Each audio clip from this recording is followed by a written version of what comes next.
একটা জিনিস খেয়াল করছেন, ব্যাংক কখনো চায় না যে ব্যাংকের যত কাস্টমার আছে তারা সবাই একসাথে টাকা তুলে ফেলুক। এটা কেন? এটা হচ্ছে খুবই ছোট একটা এক্সাম্পল দিয়ে বোঝানোর ট্রাই করব। ধরা যাক একটা ব্যাংক আছে পুরা দুনিয়াতে, আর পুরা দুনিয়াতে মাত্র 5জন মানুষ আছে। আমি হচ্ছে কোনো মানুষের নাম নিলাম না, জাস্ট 5জন মানুষ এবং তাদের নাম হচ্ছে নাম্বার, লাইক 1 2 3 4 5। সো জাস্ট মনে রাখবেন যে যাদের নাম হচ্ছে বিজোড় নাম্বার, লাইক 1 3 5, তারা হচ্ছে ব্যাংকে টাকা জমা দিবে। আর যাদের নাম হচ্ছে 2 আর 4, তারা হচ্ছে ব্যাংকের কাছ থেকে লোন নিবে। ঠিক আছে? সো ধরা যাক একের কাছে 100 টাকা আছে, পুরা দুনিয়াতে মাত্র 100 টাকাই আছে, আর ওইটা আছে হচ্ছে একের কাছে। তো এক চিন্তা করলো কি যে আমার কাছে 100 টাকা আছে, এটা যে কোনো দিন আমার বাসায় চুরি হইতে পারে। সো আমি যেটা করি, আমি হইতেছে ব্যাংকে যাই, ব্যাংকে গিয়ে 100 টাকা টাকাটা জমা দিয়ে আসি। তো সে ব্যাংকে গেল, এক হচ্ছে ব্যাংকে গেল, ব্যাংকে গিয়ে বলল যে ব্যাংক, আমার কাছে 100 টাকা আছে, তুমি এটা জমা রাখো, আমি ভবিষ্যতে কোনো এক সময় এসে 100 টাকা তুলে নিয়ে যাব। ঠিক আছে? তো ব্যাংক হচ্ছে বললো ঠিক আছে, খুব ভালো। ব্যাংকের কাছে 0 টাকা ছিল, জিরো। ব্যাংক একের কাছ থেকে 100 টাকা জমা নিল, যাতে ফিউচারে কোনো এক সময় এক যখন ব্যাংকে আসবে তখন তাকে ওই 100 টাকাটা ফেরত দিতে পারে। তো ব্যাংক খুশি হয়ে, সরি, এক খুশি হয়ে বাসায় চলে গেল। আচ্ছা, দুই যে সে চিন্তা করতেছে যে তার হচ্ছে একটা আহ, গাড়ি দরকার। সো সে চিন্তা করলো যে একটা গাড়ি কিনা দরকার, এখন আমি একটা গাড়ি কিনতে চাই কিন্তু আমার কাছে তো টাকা নেই।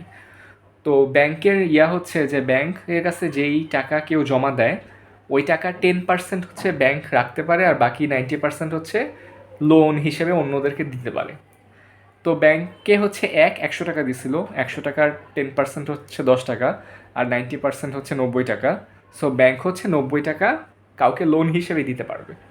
সো ওইদিকে দুই কী চিন্তা করতেছে, দুই চিন্তা করতেছে একটা গাড়ি কেনার। সো ও হচ্ছে গাড়ির শোরুমে গেছে, শোরুমে গিয়ে দেখছে যে একটা গাড়ি আছে, গাড়িটার দাম হচ্ছে 90 টাকা। তো কিন্তু দুইয়ের কাছে টাকা নেই, দুই হচ্ছে ব্যাংকের কাছে আসছে। ব্যাংকের কাছে এসে বলছে যে আমি একটা গাড়ি কিনতে চাই, এই হচ্ছে গাড়ি, গাড়ির দাম হচ্ছে 90 টাকা, তুমি আমাকে 90 টাকা লোন দাও। তখন ব্যাংক হচ্ছে তাকে 90 টাকা লোন দিল, কিন্তু এটাও বললো যে আমি তোমাকে 90 টাকা দিচ্ছি, কিন্তু আমি 20% ইন্টারেস্ট চার্জ করব। মানে 90 টাকা হচ্ছে তুমি আমাকে 1 বছর পরে, 90-এর 20% কত হয়? 18। তুমি আমাকে 1 বছর পরে 90 + 18, 108 টাকা ফেরত দিবা 1 বছর পরে। তো দুই চিন্তা করলো ঠিক আছে, আমি 1 বছর পর 108 টাকা নিয়ে এসে তোমাকে ফেরত দিব। তো দুই হচ্ছে 90 টাকা নিয়ে গেল, গাড়ি কিনে ফেললো। ঠিক আছে? গাড়ি কিনলো হচ্ছে তিনের কাছ থেকে। তিনের কাছে একটা গাড়ি ছিল, সে ওই গাড়িটা দুইয়ের কাছে বেচলো। এখন দুই ওই গাড়ির জন্য তিনকে 90 টাকা দিল। এখন 90 টাকা নিয়ে তিন চিন্তা করতেছে, আমি 90 টাকা বাসায় রেখে কী করব, আমি চাই এটা ব্যাংকে জমা দিয়ে আসি, নাহলে বাসায় থাকলে চুরি হয়ে যাবে। সো তিন হচ্ছে ব্যাংকে গেল, ব্যাংকে গিয়ে 90 টাকা জমা দিয়ে আসলো।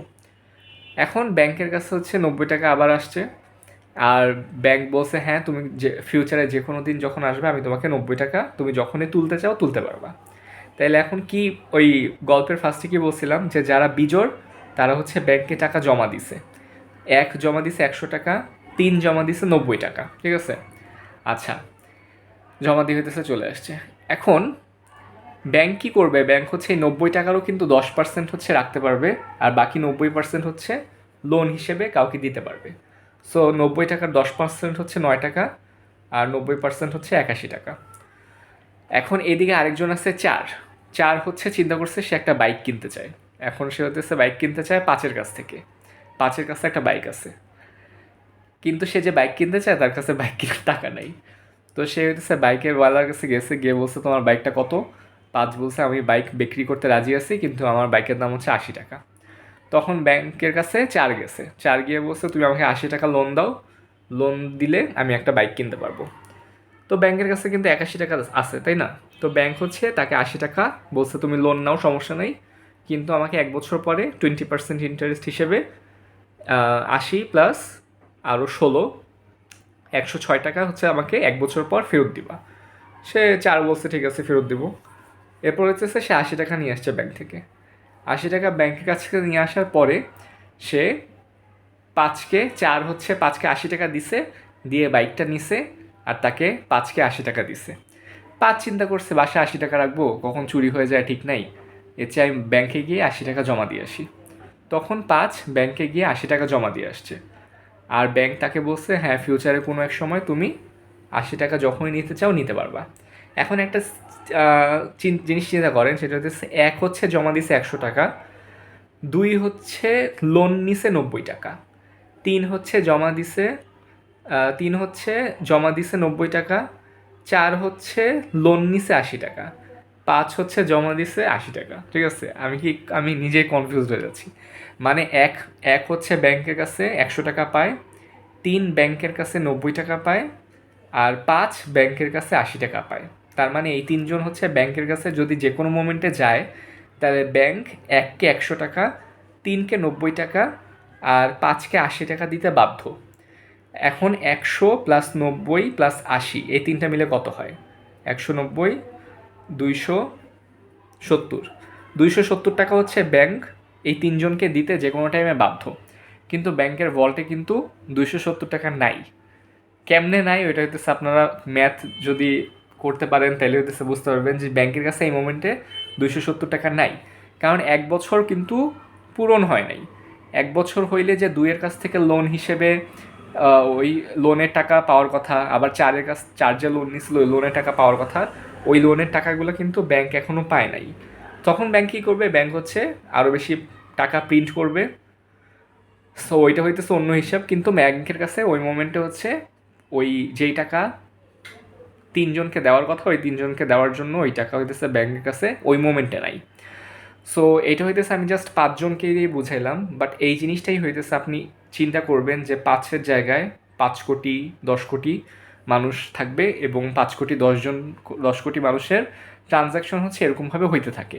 কিছু মানুষ জমা দিচ্ছে, কিছু মানুষ লোন নিচ্ছে, কিছু মানুষ 1 বছর পর লোনের টাকা ফেরত দিতে পারতেছে, কিছু মানুষ হইতেছে টাকা উঠাইতেছে। এই পুরা ট্রানজ্যাকশনসগুলো হইতেই থাকে। অ্যান্ড একই টাইমে যদি অনেক বেশি মানুষ ব্যাংকের কাছে টাকা তুলতে আসে অ্যান্ড ওই মোমেন্টে যদি ব্যাংকের কাছে ওই পরিমাণ টাকা না থাকে, তখন হচ্ছে ব্যাংক ক্রাইসিসে পড়ে। অ্যান্ড ওই মোমেন্টে কী করে ওইটা হচ্ছে অন্য কোনো ভিডিওতে বলা ট্রাই করবো, but this is the gist মোটামুটি। ঠিক আছে, আজকে আমি খুবই একটা ব্যাকগ্রাউন্ডে হচ্ছে এরকম দাগ ঝুলতেছে। I need a better background. So আজকে ভিডিওটা কেমন লাগলো জানাবেন। I will be seeing you এটা হচ্ছে সমস্যা একটাকে ভিডিও করার। I will be seeing you guys in my next video. Till then everyone, take care.